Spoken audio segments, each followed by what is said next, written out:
ရွှေဟင်သားမင်းကြီးဟာအတိတ်ဘဝတုန်းကပူနာတူဖြစ်ခဲ့ပြီးဇနီးတဲ့နဲ့သမီး၃ယောက်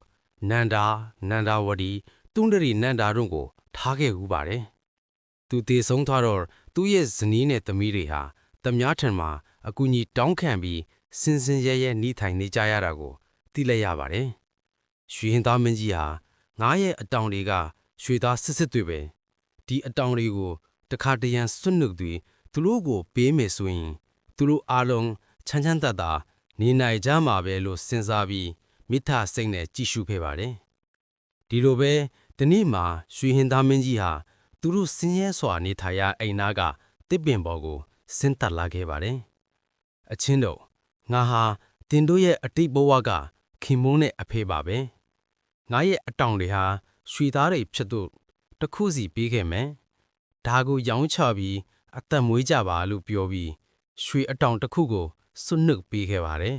။ဘုံနေမနဲ့သမီးတွေဟာရွှေအတောင်ကိုရောင်းချပြီးတက်တောင့်တက်တာနေထိုင်ရတော့အယံဝမ်းသာသွားကြတယ်။ဒါပေမဲ့ပုံနေမကြီးဟာဒီဟင်သားမင်းကခဏခဏလာနေမှာမဟုတ်ဘူး။တခါတည်းအတောင်အလုံးကိုစွန့်နှုတ်ပြီးယူထားမှငါတို့ချမ်းသာမှာဆိုတဲ့လောဘစိတ်ဝင်လာခဲ့ပါတယ်။သမီးတွေကိုတားမြစ်ပေးမဲ့နားမထောင်ပဲရွှေဟင်သားမင်းနောက်ကကျင်လာတဲ့အခါမှာအတင်းအပ်ဖမ်းဆုပ်ပြီးအတောင်အလုံးကိုအကျန်းဖက်စွန့်နှုတ်လိုက်ပါတယ်။ဒါပေမဲ့စိတ်မကောင်းစရာကရွှေဟင်သားမင်းဟာ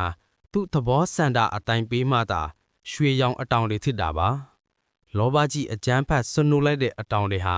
ချက်ချင်းပဲ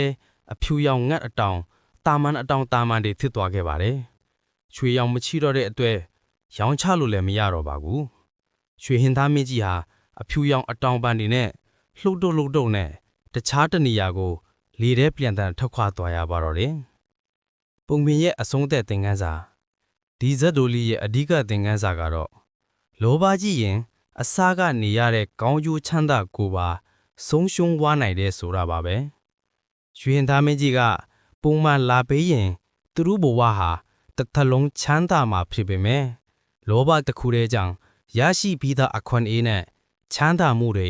ပျက်စီးသွားရရှာပါပဲ။